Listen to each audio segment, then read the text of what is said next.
Check, check. Check, check.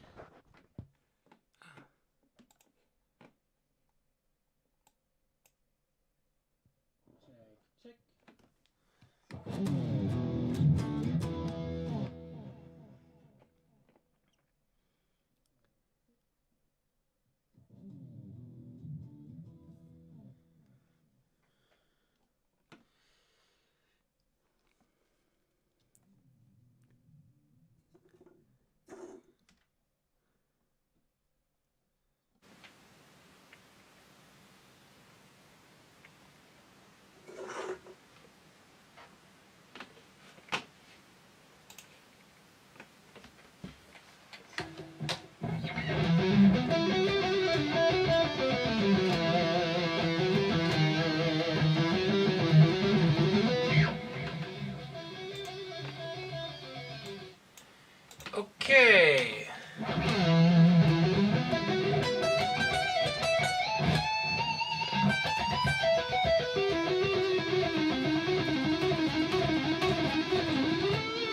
Hello chat. Hello there. I was just thinking, or everybody who is watching right now, I was just thinking really spontaneously to do a little bit live jam here on YouTube, or testing it, because I want to do these kind of things a little bit more often in the future. And yeah, I wanted to write a certain solo over a backing track, because I felt like, hey, I want to write solos again a little bit more, and I have a little bit of time now. It's now midnight, or it's even half, nearly midnight 30, however you call it in English. But yeah, I wanted to write a solo. I want to test it out with the live stream. So hang with me in the chat, ask me some questions if you like, some Q&A as well. This is your chance right now. Hang with me in the chat, ask me some questions if you like. And yeah, I hope everything with the technique will work. Unfortunately, I'm not able to connect my interface properly to the streaming software. I really have to check this as well. Because of that, you will hear the guitar more kind of yeah, like bassy and muffly kind of sound. But hey, whatever. As always, like a first time. So, and I will try to have an eye on the chat. So hello to everybody who is there. And now, yeah, first let me warm up a little bit with some shredding.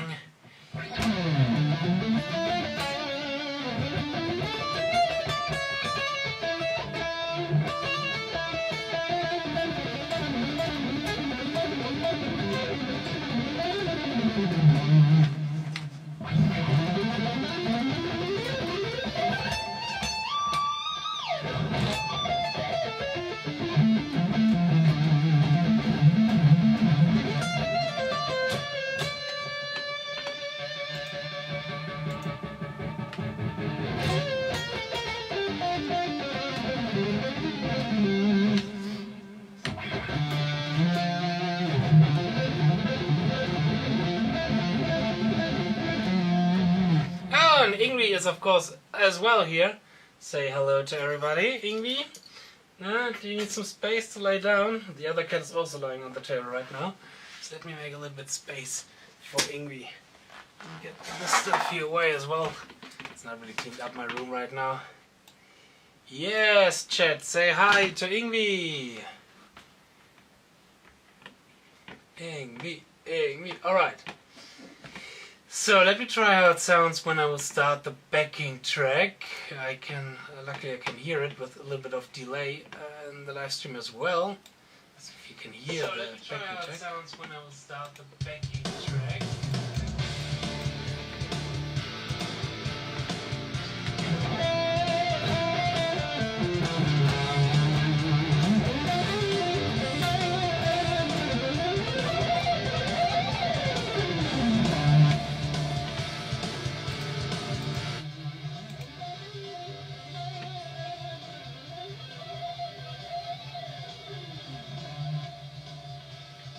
Oh, you can hear the backing track.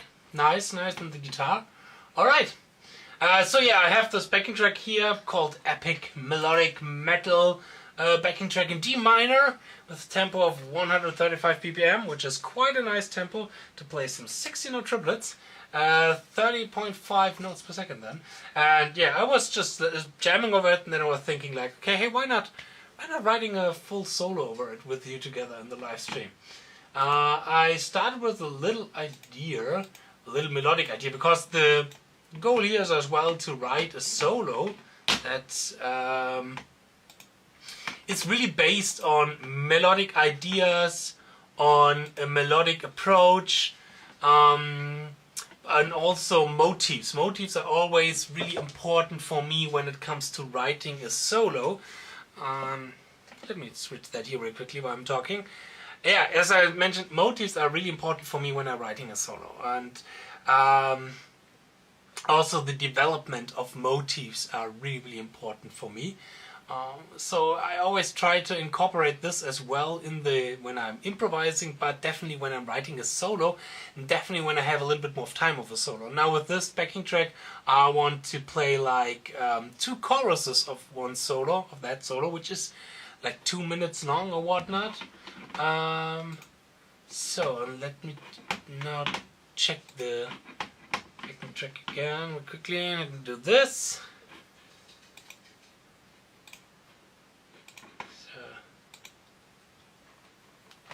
I will share with you the link of the backing track here on the live stream.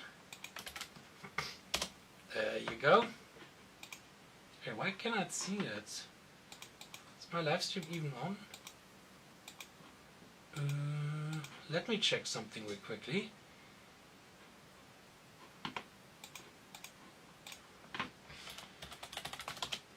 Because I have here like an overlay with a live stream on it, but so far I have not seen anything, and I just posted something in the live stream.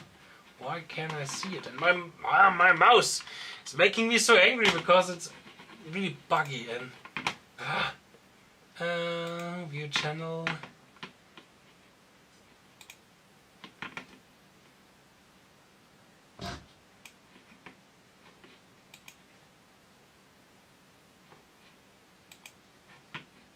Alright. Okay, I mean, it will be working somehow. Yeah, I'm just figuring out stuff. Okay, anyways, let's start writing over this backing track here. So we have a little bit of one drum fill as an intro, and then we will start with the first melody that I wrote. And the first melody that I came up with when I was improvising a little bit over this kind of backing track was something like.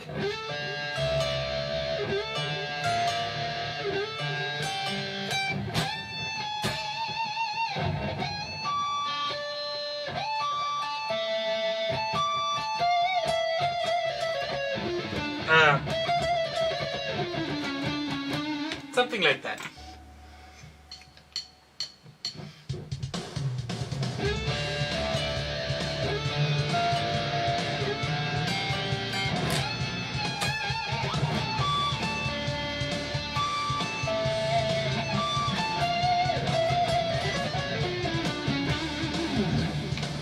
Yeah, that was kind of the first motif that I wanted to do in this kind of first section. First, it's a little bit of ascending. I mean, it's based around the D minor chord with the ninth in it, going to the third, the fourth, and then from the fourth to the fifth, together with this kind of melody hooking up to this more main melody, I would say.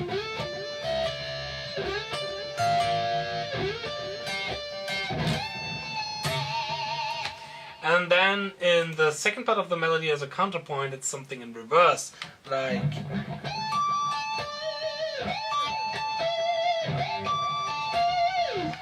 where we, instead of going ascending, we now go descending here.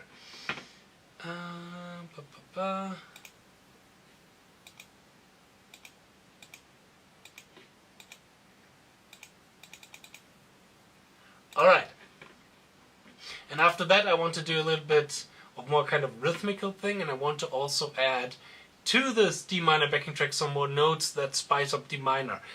I mean, the scale is the most safest way to improvise or to play over D minor backing track would be D minor, but I also like to incorporate like the major 7 to it or the flat 5 to it, but more as a chromatical, how do you call it, as a chromatical, what's the English word for that again?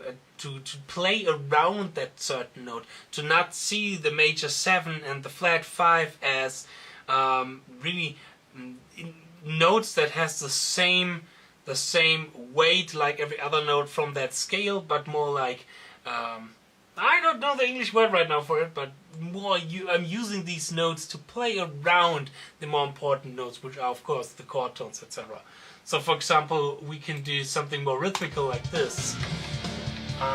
Let me play the first melody again to get into the form.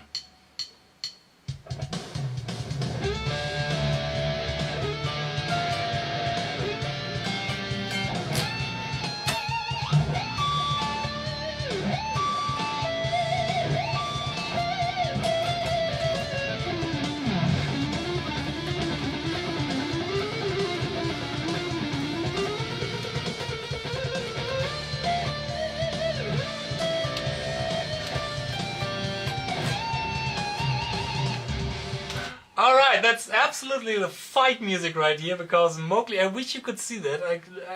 It's so sad that I cannot put my camera and show what's happening on this side, because Mowgli and Ingvi there are into fighting mode right now.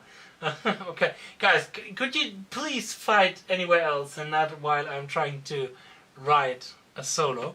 So yeah, this would be kind of like the rhythmical kind of aspect that I want to include, something like, again...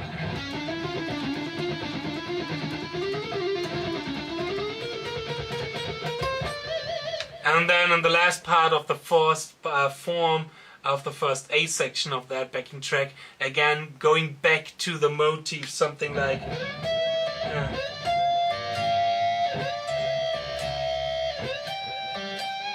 where I play around with the rhythmical motif and a little bit of the melodic motif.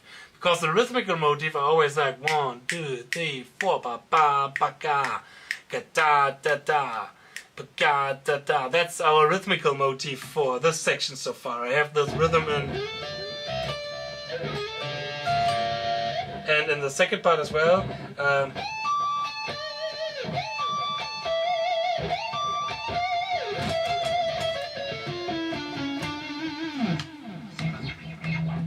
yeah, so let's try to play the first section again, and I will try to end with some shredding, with some improvised shredding right now, to lead to the B section.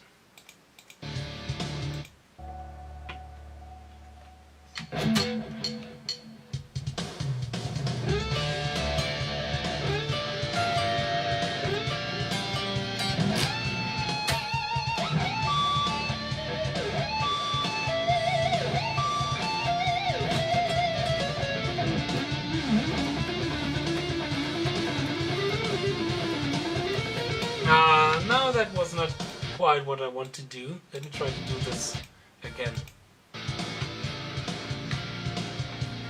from the beginning.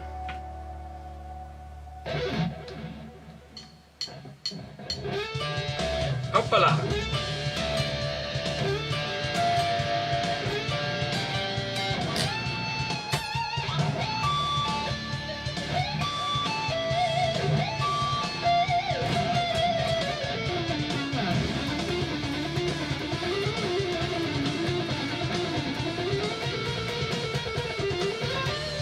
Yeah, more like this.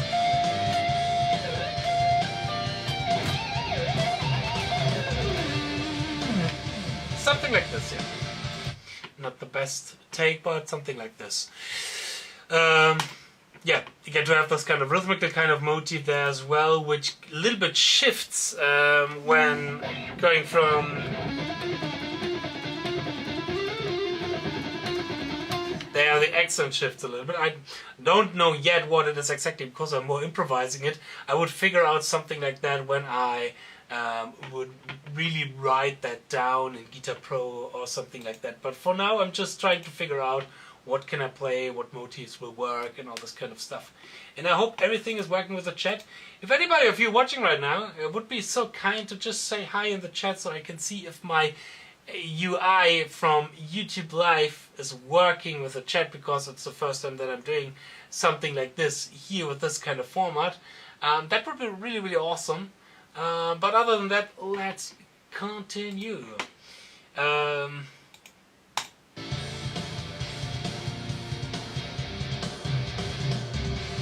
this is the beat section, and here in the beat section I would do a little bit more of, yeah, bluesy, phrasing, melodic kind of things. Let me try to find something just while improvising.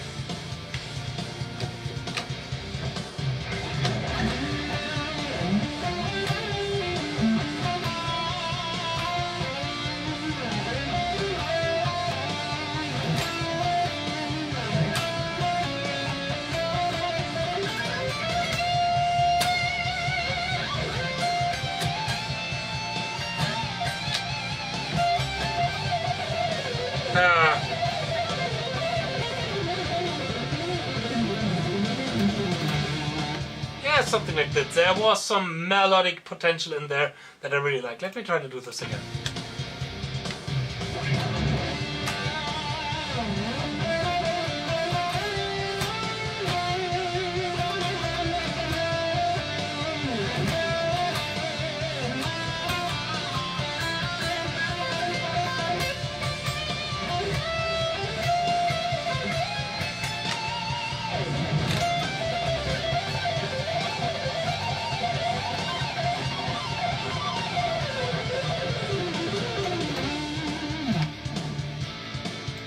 Yeah, I really like this kind of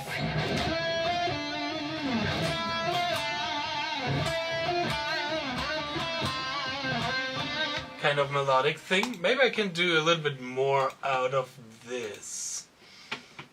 Let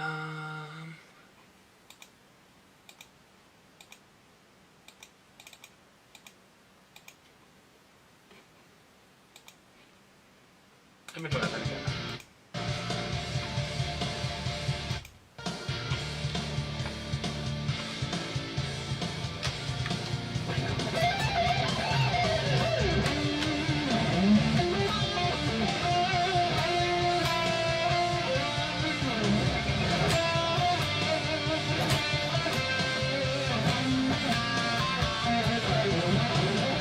Yeah, maybe something like that, to go down, descending the scale with this motif.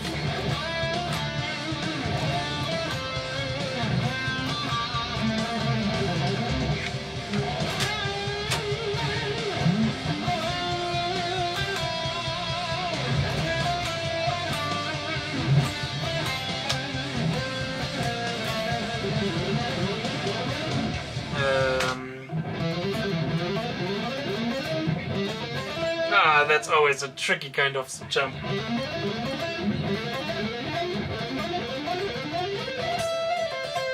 Okay, let me retune my guitar very quickly. The feeling it's a little bit out of tune, even though it can be quite difficult sometimes because of the trem. No, it's not a Floyd Rose. Yeah, I know it's an Ibanez trem. Because of pushing too hard over there. Because I'm somebody who really likes to dig deep into the bridge, because I'm usually used to play with fixed bridges instead of Floyd's, or kind of Floyd's, floating trem bridge. But yeah, this guitar. Oh wait, that's okay.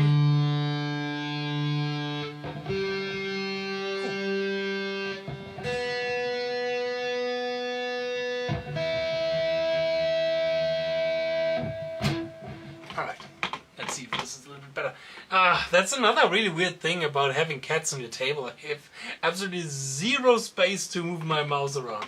So I'm sorry when you hear a little bit of... Okay, so let me try to do the B section again.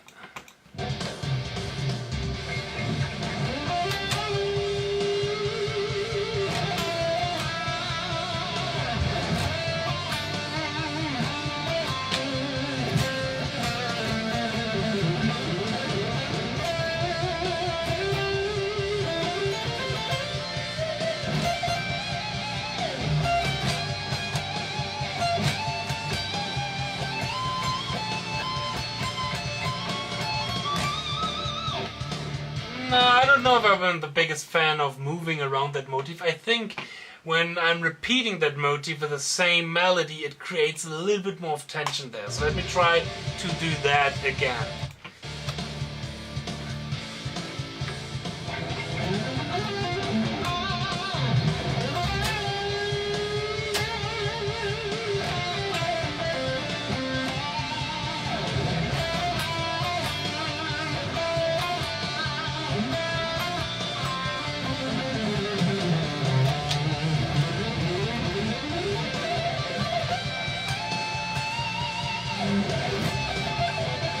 Yeah, so I like that much more when I have the repeating pattern instead of going around with that motif through the scale.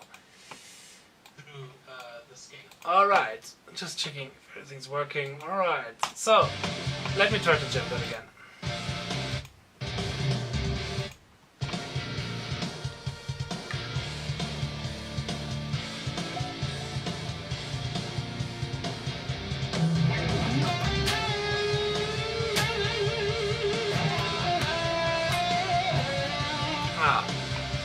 You can do better than that.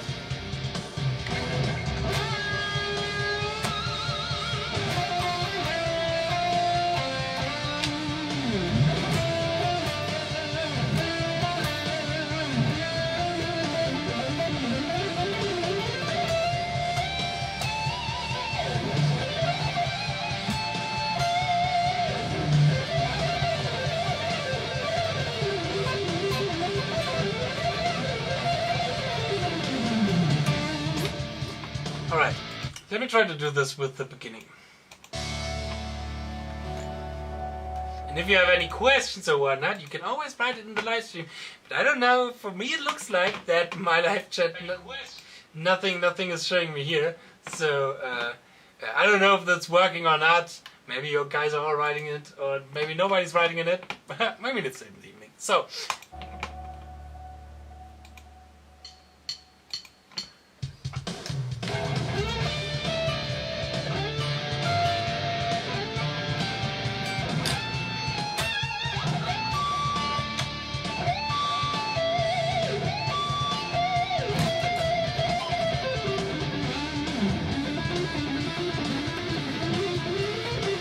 that's not really what I want.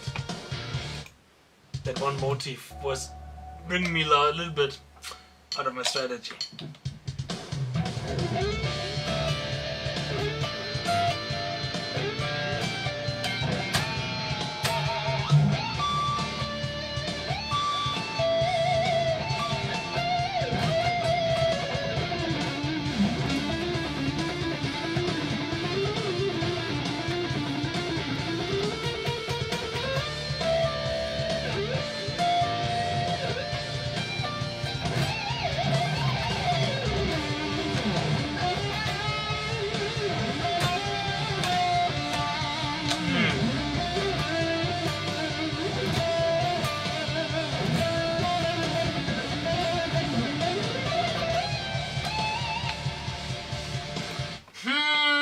The way how I went into the B section, I have to check that out maybe a little bit, because I wanted to do with a faster run. But it's really important when you're playing fast runs that you try to hit or target a note from the chord that we are playing right now. So I have the option to go to the fifths, go to the third, the minor third, or go to the root note.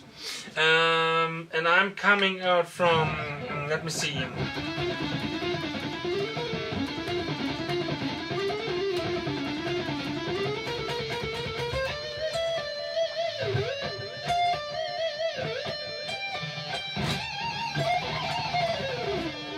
That should be enough time to go to target the root note.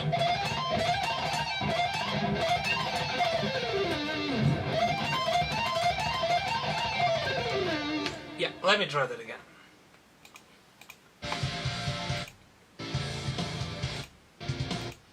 From the top.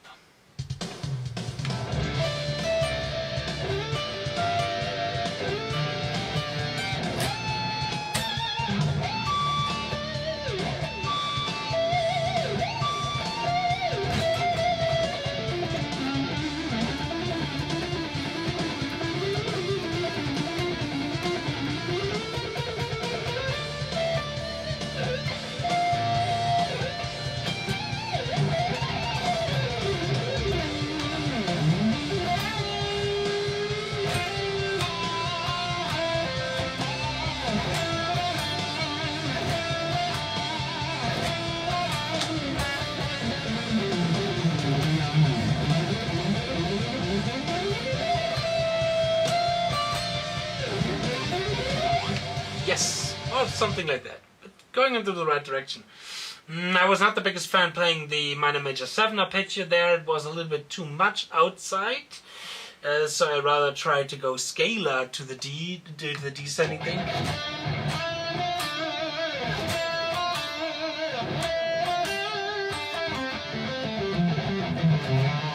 I don't want to do too much bluesy here, maybe more like...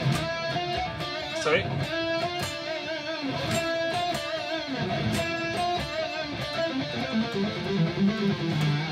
Maybe some scalar run like that, and then doing a little bit of speed picking, because of course we need speed picking in a solo.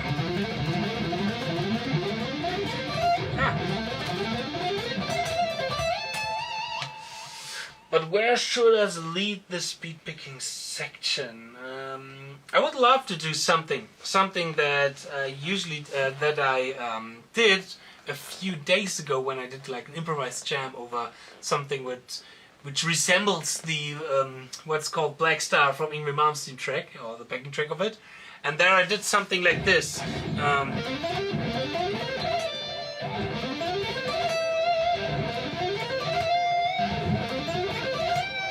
So I always love it to take a melody, a fast ascending run, and leading it up to a melody above that. Like really,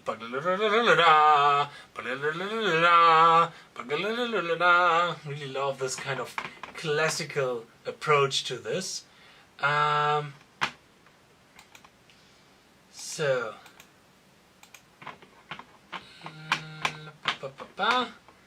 But I don't want to do it with a scale. Let me try to do this with D minor 9 arpeggio. Like this.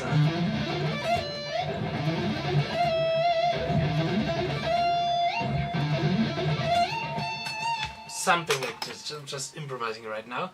Ing is taking away so much space. Both cats on my table to do that.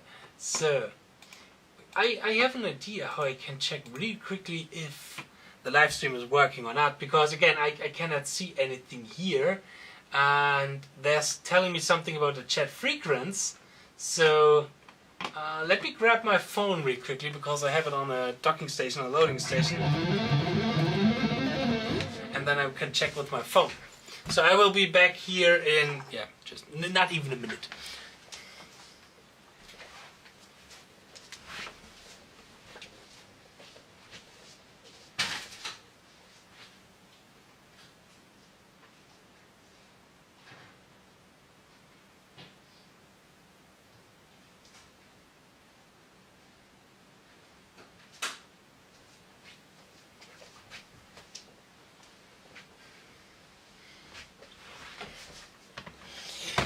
So,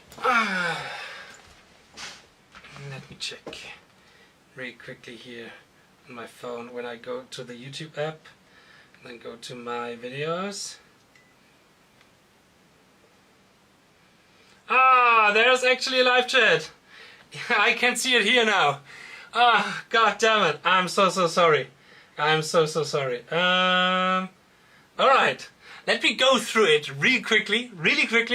Now I can see all of this stuff. So, hello to everybody. Oh, nice. Now I can communicate with you guys. So, hey there, everybody. Why can I not see it here on my YouTube app? Oh, I shouldn't put my head very much down here, because then you can see that I'm getting a little bit bald. So, what guitar do you play the most? Currently, I play the most this guitar here. It's the Ibanez RGA whatnot. You can check the gear tab in my under my description box in my YouTube videos. There I have a 𝗏𝗦 kind of affiliate link where I showcase all of my gear. But I absolutely love this guitar currently because 27 frets. The playability is extremely nice. I absolutely love to play on this beast here. The playability is really great. Yeah, the time profit. Hi there. It's the first time that I'm doing some sort of live thing here right now, because that's also why I'm wondering if the chat is working or not. So, what's the purple Ibanez in the background? This one, it's an Ibanez AZ, one of the newest 7-string Ibanez AZ. Passing notes, passing tone was the correct word. Yeah, correctly. Great. It's so good to see all of your messages right now. I was really worried. Yes, Steven was right. I couldn't see the chat up to that point. It's so weird why I can now see it with my phone, but I could not see it here in my YouTube app. Lemming was asking, hey, why don't you speak German? Because most of my viewers are not German. Okay, so if you have any question that I didn't catch the first time, because I'm just reading the chat here right now, let me know in the chat, because now I can see it. So having 27 frets means they are closer together. Yes, but to be honest, after a while, back in the day I was a little bit scared about the frets being so close together up here, so I tried to avoid them back in the day, but nowadays I'm practicing a lot in these kind of areas, and it's not too much of a problem anymore for me. But I rarely play really up here. It's just more for the cool stuff that easier to bend. Because I rarely play up here. When I want to go really, really high, I'm going to take one of these guitars over there. I don't know where it is right now, but I have one 7-string with a high A string currently, which is a lot of fun. All right, so. Can you describe what it feels like when you are speed picking 2-way pick standing lines? Does it feel almost tram picking with a simultaneous hand rotation to achieve the pick stand? Well, the picking movement between tram picking and the thing with 2-way pick slanting in it is actually for me not too much of a difference. Because I don't like to see two different kind of, I don't like to see too many different kind of picking techniques. It's the same with something that I fucked up right now. With cross picking and whatnot, it's the same technique, it's the same motion for me. Sometimes, okay, pro-central, you need a little bit more different kind of, a little bit more rotation in the forearm and all these kind of things, but it doesn't matter if I play, or if I play these kind of lines. I'm sorry. For the motor here, it's the same thing. Of course, I have to include a little bit the pronation and supination movement to get the tip free in the air. So, I'm using OBS to stream. No, I'm using Streamlabs.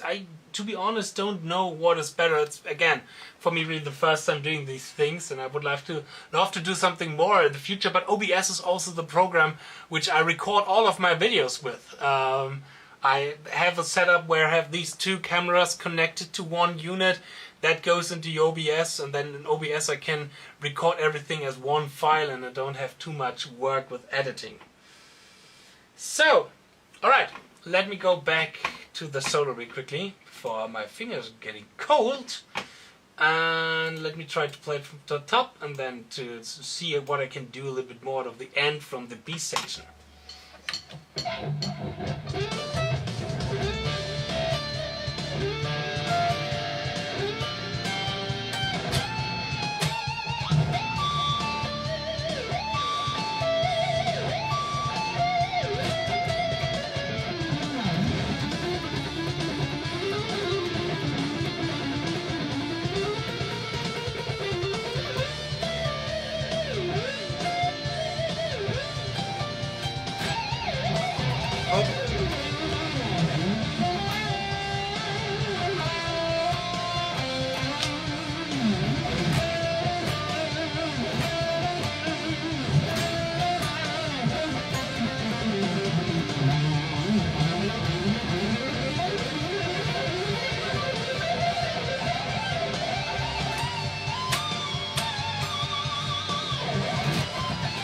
wrong scale.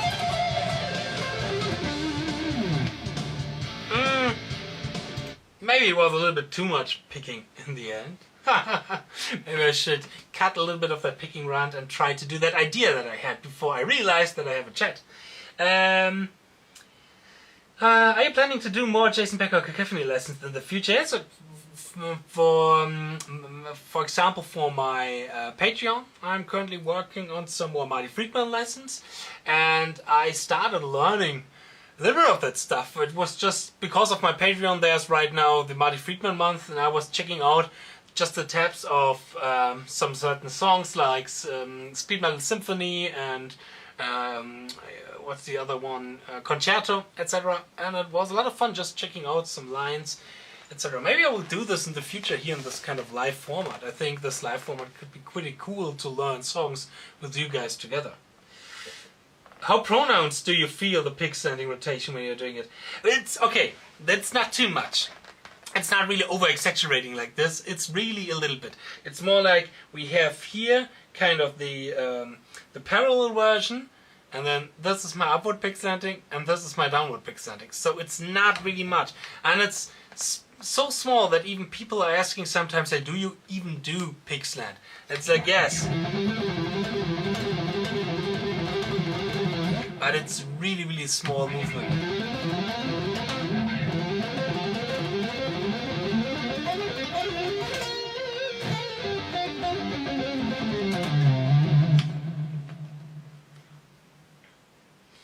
Yeah, I haven't listened to the new Marty Friedman record yet, Shane.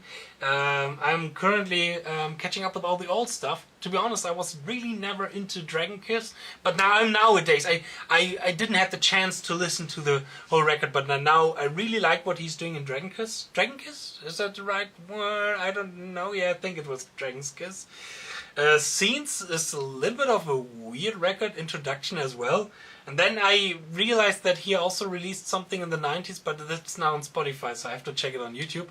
But the newest record from Marty Friedman before that, from the 2010s and from the 2000s, they're pretty cool. Loudspeaker was one of the first records that I got from Marty. It's pretty cool. It has a John Petrucci solo in it.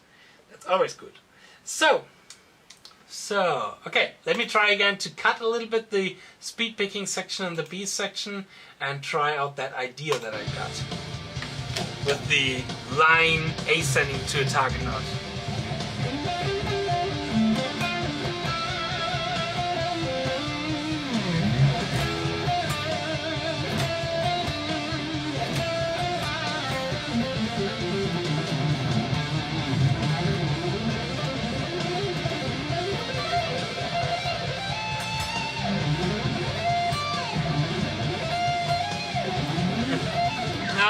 It was not really working. Let me check that out. My fingers are a little bit too tired for this lick.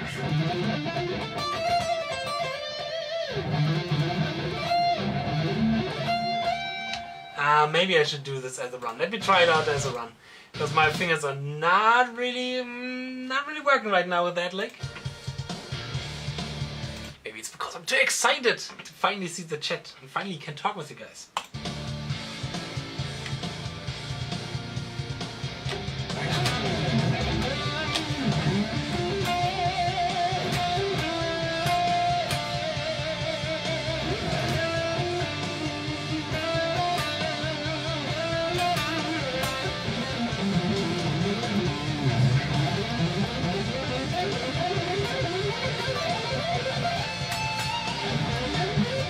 Right.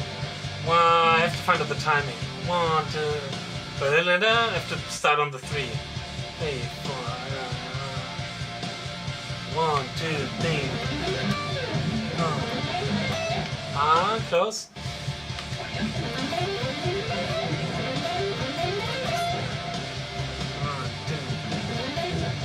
Maybe I have to start on the G string. Like this. 1, 2, 3. 2, 3. 2, 3. Yeah, better from the timing I would like to start on the 3 end, so I have 3 strings time to do the 3 note per strings run.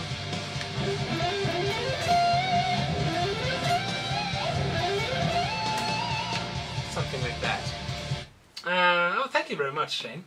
I'm also a little bit excited and nervous, of course, going live. It's always a little bit different than playing in front of people.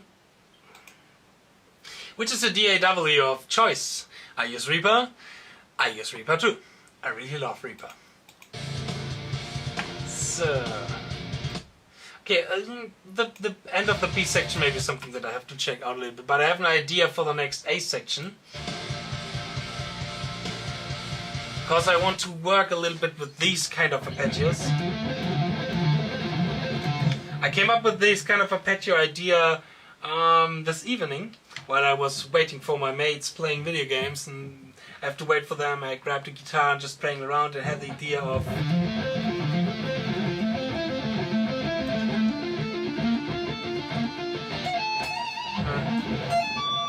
something like this. And I think it could fit quite well over the A section. I hope my fingers will be working on that first tempo.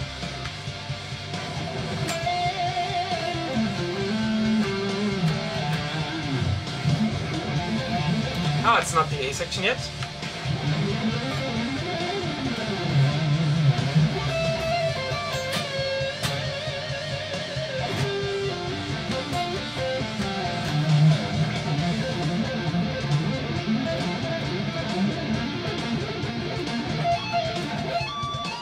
Yes, something like this, for example.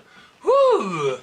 That's quite quite exhausting for the left hand. Let me try that out again. But this seems to be like a lot of fun.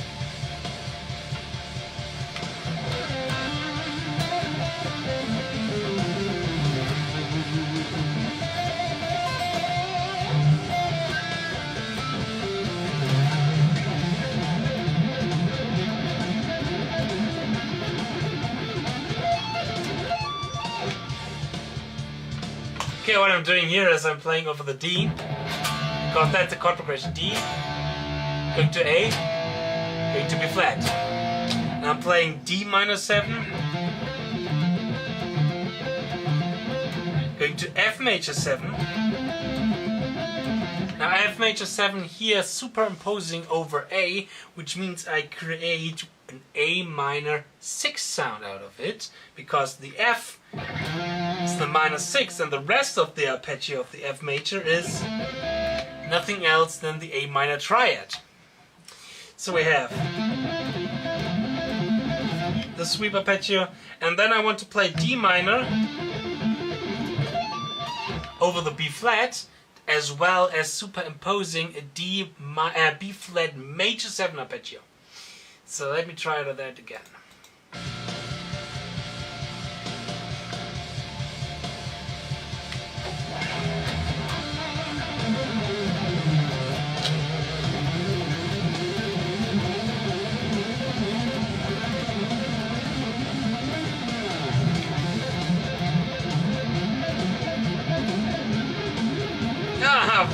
I have to.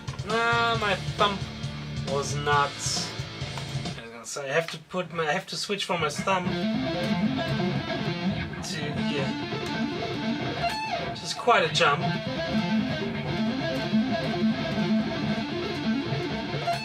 It's quite difficult for the index finger, but it's good. Difficult means I'm working. I'm practicing.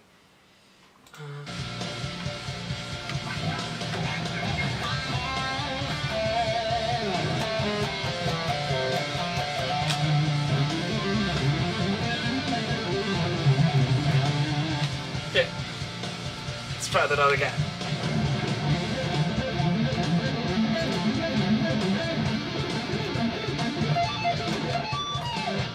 A little bit sloppy, but it's working. Do you double track your lead? No, I'm not the biggest fan of the sound of double tracking. I know that 𝙗𝙤𝙦𝗚𝙗, my bandmate from Eternity's End, used to do a lot of these things in Obscura. I'm more like to harmonize, but I'm really a lot of a phrasing player when it comes to the solo, so I'm really more into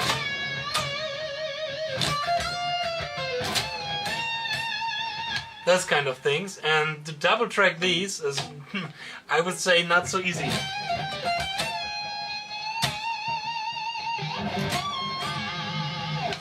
because you really hitting that phrasing kind of thing while double tracking, that's not really easy. Alright, so let me try to jam up to that point and to see how it feels to going into the second chorus like that. Let's see if I still can play the rest.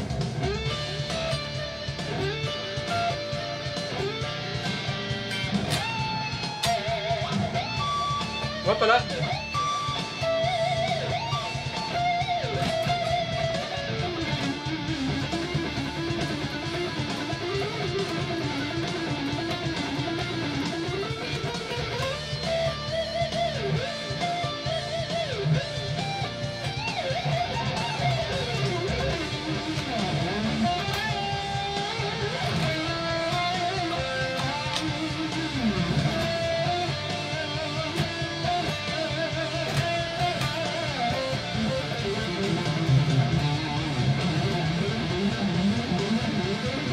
Oh, sorry.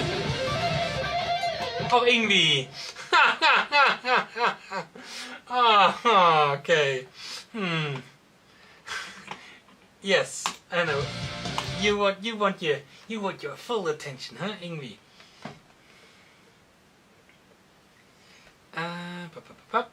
So let me try that again, and then we'll try to answer some questions here.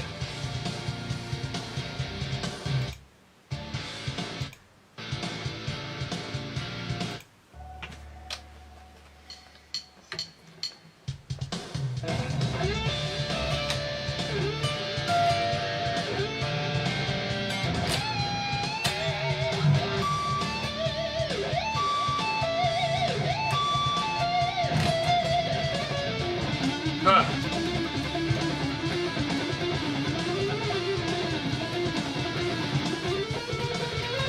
have to figure out that one as well.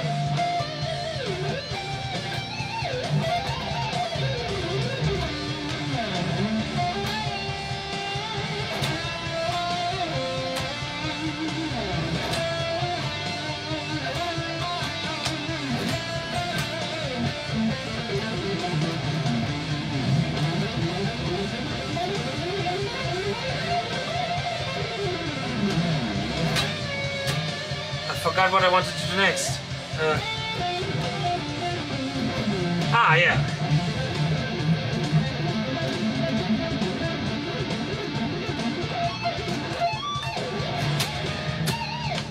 Oh yeah. Woo. That lick is really. I need to practice a little bit to get my fingers fast enough. Hey, have you ever used Dorian Sharp 4? It's often used in bulk and folk, and I rarely see the metal, but I think it would be great for it. Okay, let me think really quickly. Dorian Sharp 4, which is okay. It is it's okay. It's the fourth mode of a harmonic minor. All right. So you will probably have a similar sound. I mean, the problem why it is maybe not often used in metal because of the root note and the riff underneath it. So I think it's more obvious and more metal things to play the fifth mode of harmonic minor, which is Phrygian dominant. But what kind of riffs can we do out of Dorian Sharp 11? Let me try to come up with a riff really quickly. Let's do it in E, and it is.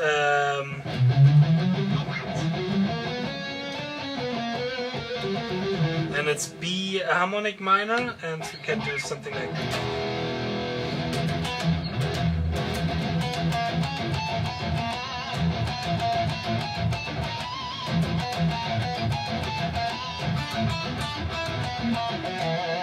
Yeah, something like that, for example.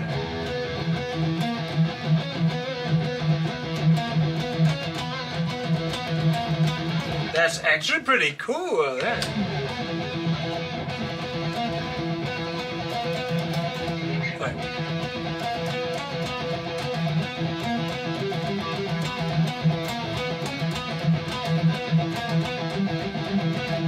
Yeah, I wanted to play that in double time. Let me try it. Okay, no.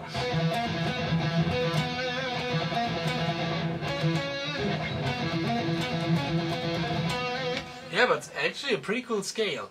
I have to try out with it a little bit. Never did so far. Thank you for the inspiration.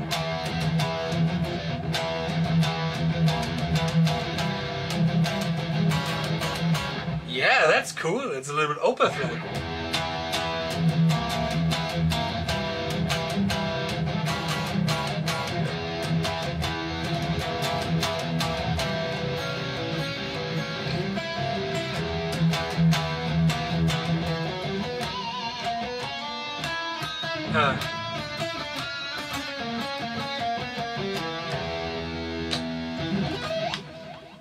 That's super awesome. Hey, I will definitely have this in my mind to experiment a little bit with that. What kind of sweeps do we get when we play? We have the 6 diminished one here. Or for example, we could do something like we could do something like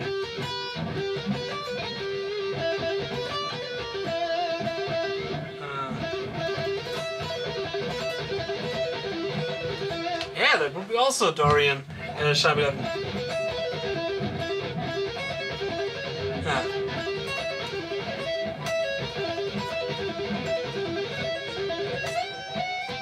Cool. Awesome. Thank you very much. That's a really good inspiration.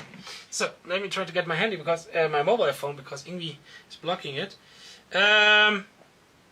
So is bebop guitar the peak of soloing if shredding is just playing fast to be more superior? I would definitely say no.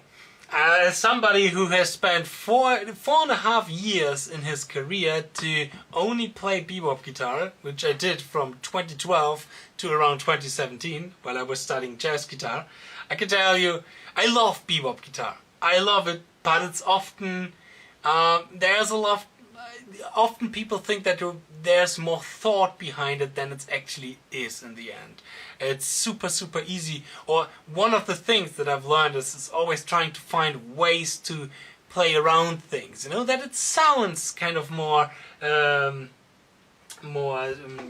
intelligent than it actually is. So bebop people or jazz people are always trying to make themselves a little bit more easier.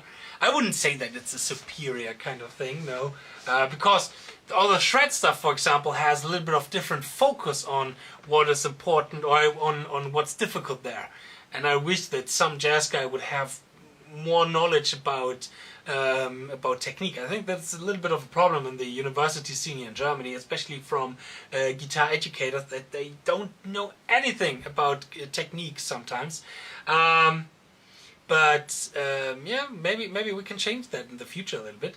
But yeah, I mean, bebop guitar is so much fun and I love to do it, but nah, it's a little bit different kind of thing. It's apple and pears, you know. Do I still can play some of the bebop stuff? Let me check very quickly that I've learned. Let me get a clean sound. Maybe without effects. It's not the best guitar for it. You have to make this a little bit louder. And I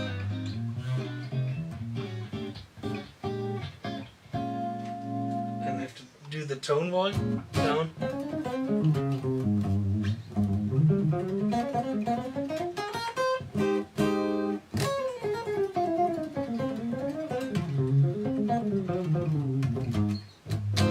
So see, these kind of lines, they are mostly there for wait a second. They're mostly there for, yeah, finding easy ways to improvise. For example, here over 251 and A flat major.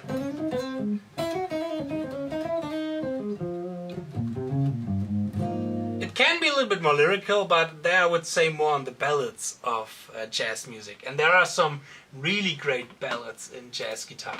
One of my favorites. Can I still play this kind of thing? It's been like, I don't know, 5 years since the last time I played. What was the name again of that? One there was Misty.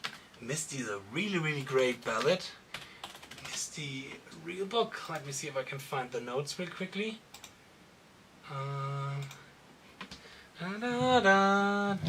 S-Major.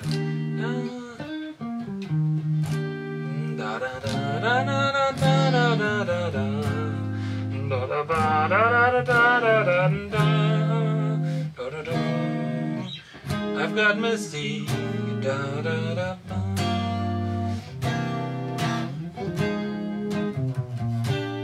Can still play the melody.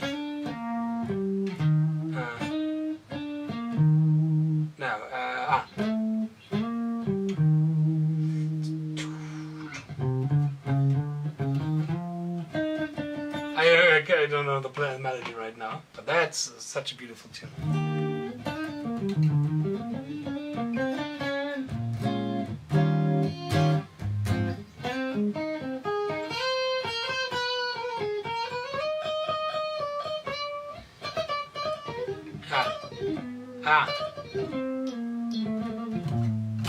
Whatever. Jazz. Yeah.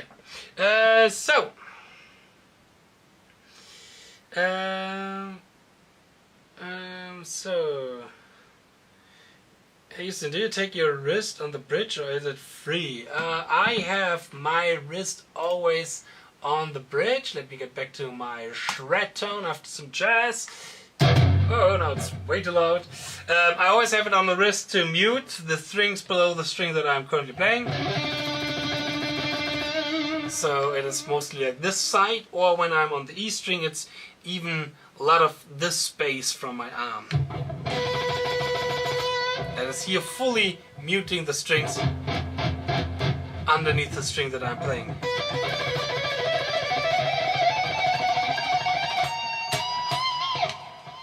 So, what's next? Just started Altitudes, the song Your Lessons Carry Me.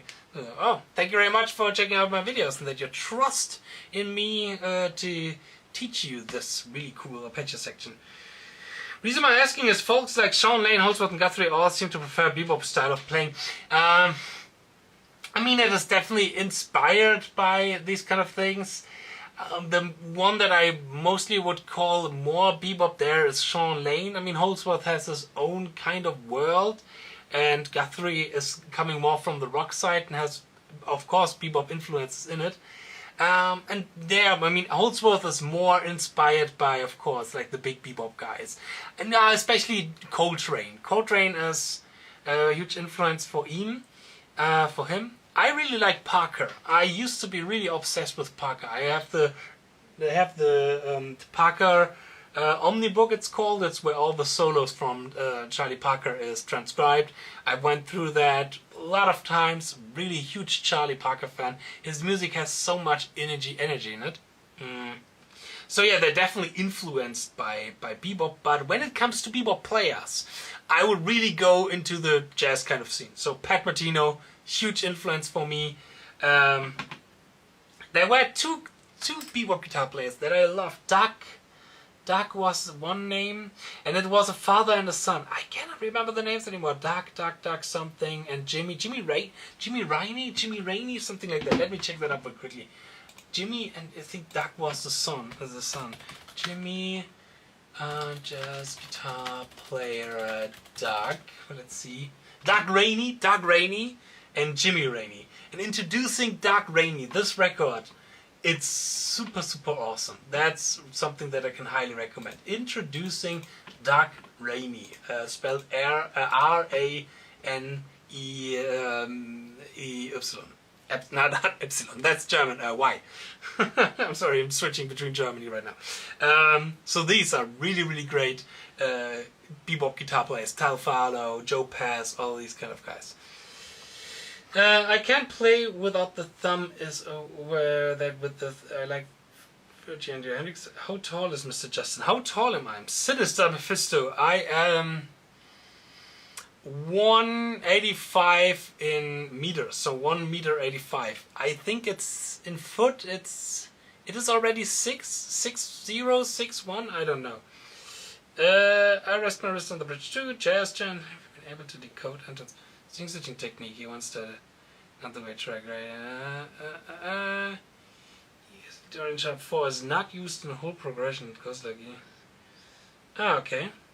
So what do we have here? Justin, which is the way how you pronounce my name, not Justin.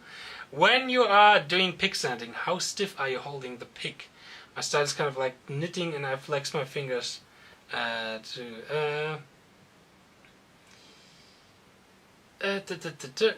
I really like, or I used to play a lot with my thumb like this in the past. Since a few weeks now. I'm currently now training to have my thumb more like this, so I play more with the flat side of the pick, which I demonstrated in today's video. And I do this to have more attack, because the sound when I have my thumb like this and I'm playing more with the side of the pick is way much less attack in that sound.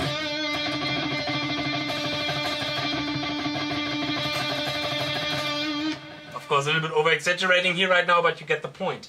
And another thing is that it is a little bit loose, the pick between the thumb and the index finger. With this kind of technique that I'm currently experimenting with, it is much harder. You need much more force in your arm, and you really have to practice that to get the endurance and the correct muscles. And because you have way much more resistance to between the pick and the string compared to when you have your pick like this when playing with the side.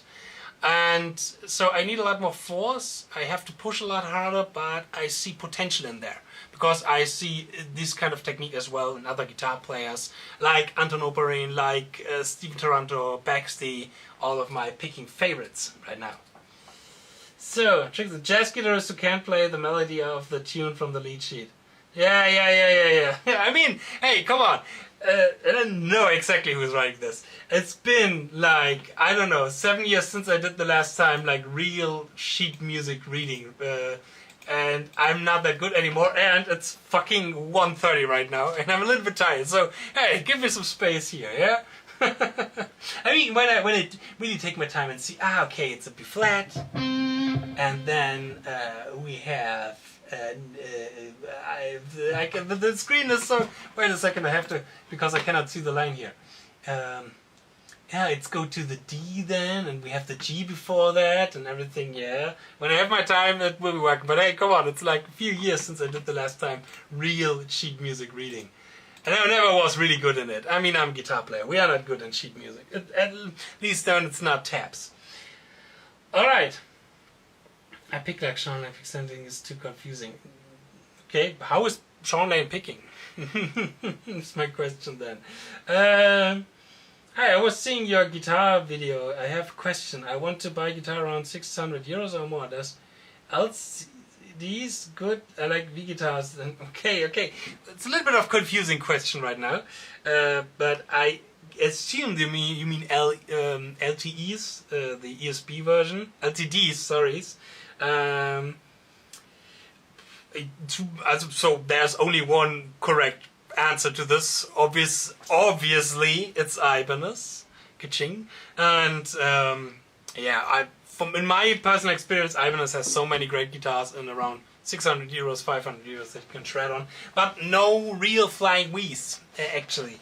So there, maybe, yeah, take a look into the ESP LTDs version, but I don't know too much about them. I've never played some of them. I'm just playing the good old Ibanez. All right. Okay. So, hey, Guitar Champion. All right. So let me try. Can I play something? I'm getting really tired right now. But let me try to jam a little bit more. Maybe to freshen things up. Maybe over a different kind of backing track. What else do we have? When I just put into YouTube backing track metal. Let's do fast. Let's try to play fast. Being tired and playing fast is always the best combination.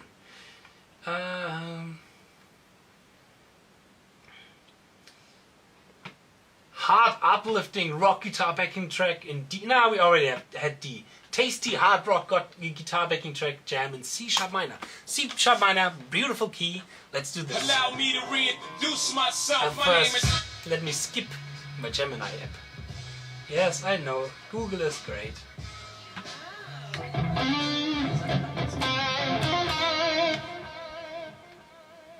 Schon gewusst? Unsere Models tragen ausschließlich Second-Hand-Kleidung. Ist besser als neu kaufen. Ah, stupid advertisement.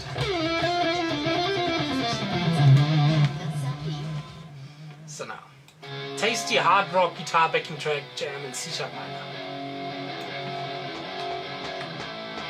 Okay.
Woo!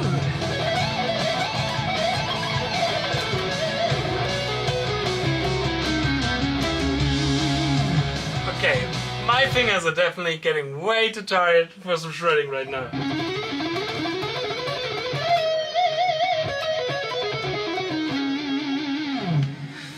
Whew, so let me answer just a few more questions and then I'm going to leave. But it's really great to see that this live streaming thing is working, kinda.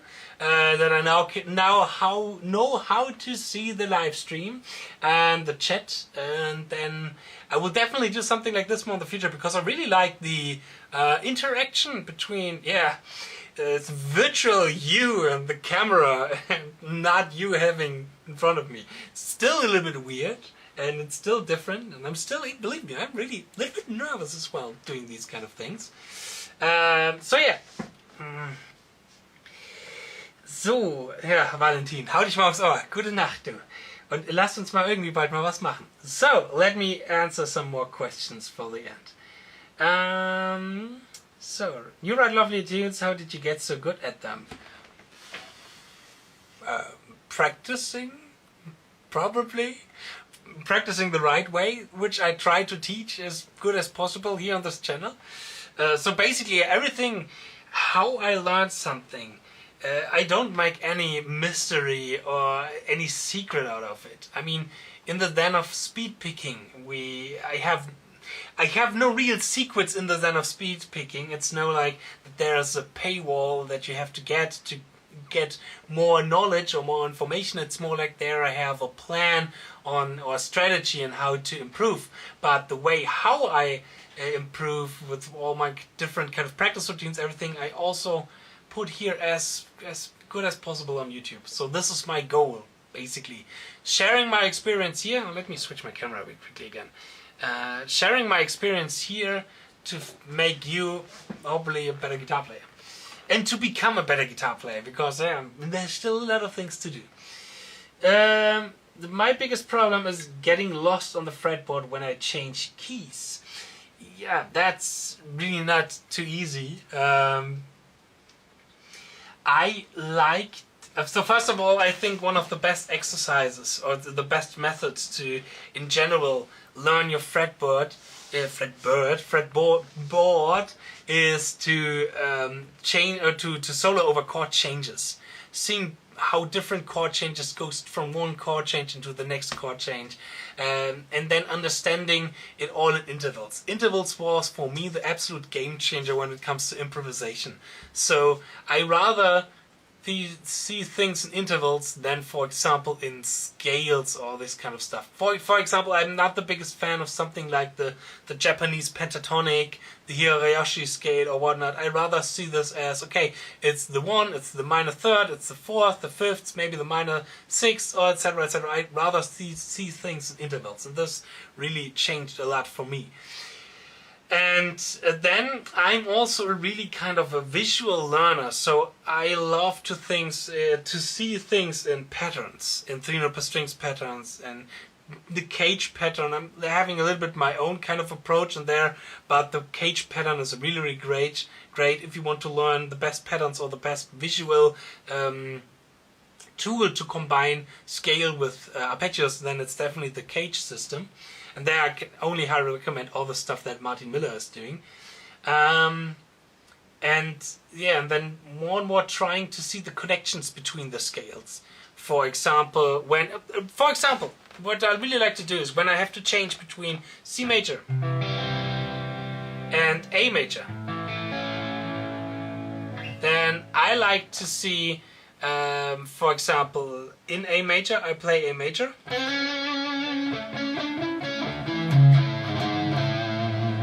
And when going to the C major, I try to figure out, okay, what notes in my A major scale can still be the same and what notes are going to change when going to C major scale. And for example, the C sharp that I have in A major becomes the C. And basically, out of that A major scale becomes the A minor scale. So when I have I mean, backing tracks exist all over in YouTube world. Backing track C major, A major. Do we have something like this? Maybe I have to search for fusion backing track. Come on, YouTube.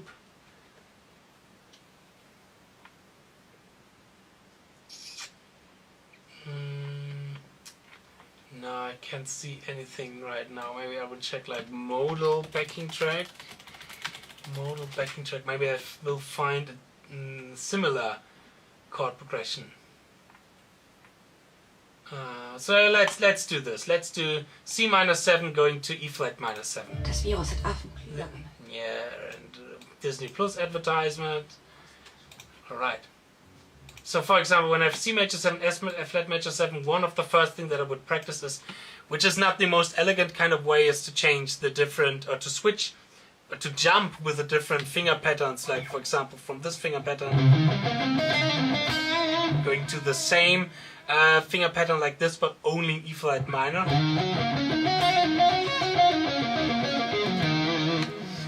This is maybe not the most elegant way, but it's a way that will work in the beginning to see those little connections that I've just mentioned. Let me try that out real quickly.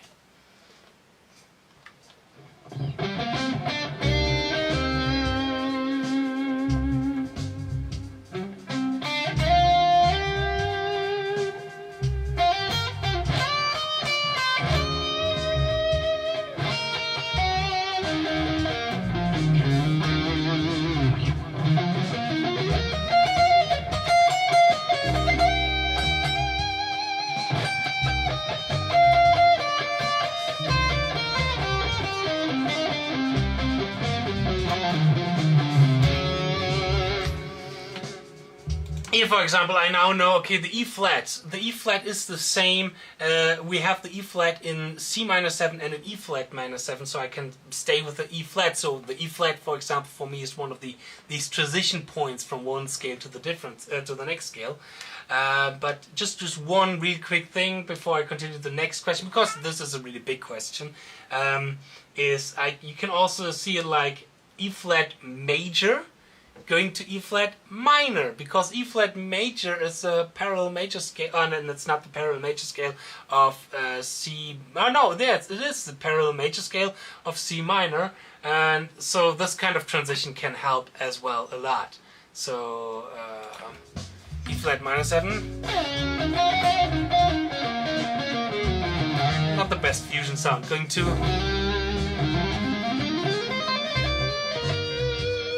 E flat major 7. Just making this minor.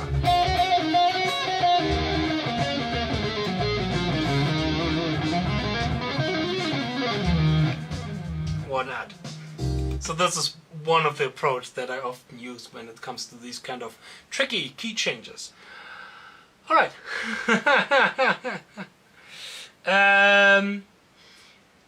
All right. Biggest question: how do you keep your practice schedule and the girlfriend happy? I'm really sorry. I'm absolutely the wrongest person to ask about this, because there's a reason why I was divorced with 30 years old, divorced. Yeah, and why I am single for the last 4 years, and yeah, because maybe spending too much time with this kind of thing here, I don't know, but hey, this is how life went sometimes, so I'm not maybe the best person to ask this kind of advice.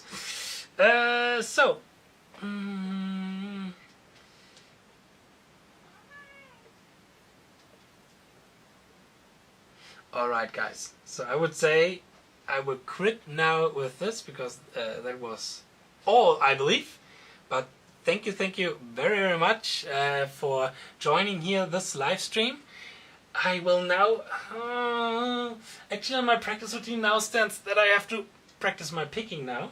But Ingrid wants something to eat. I'm getting really tired a little bit, because yeah, but no, I will go on with my practice routine. We'll start working on my picking right now, but I will do this for my own, not being live, but maybe I probably will do something like this in the future, because it's easier set up than done, and it makes a lot of fun. So thank you for approaching, thank you for watching. You guys are the best, and yeah, can't wait to see you guys next time. And yeah, I would say that's it. Cheers, power your progress, and see you soon.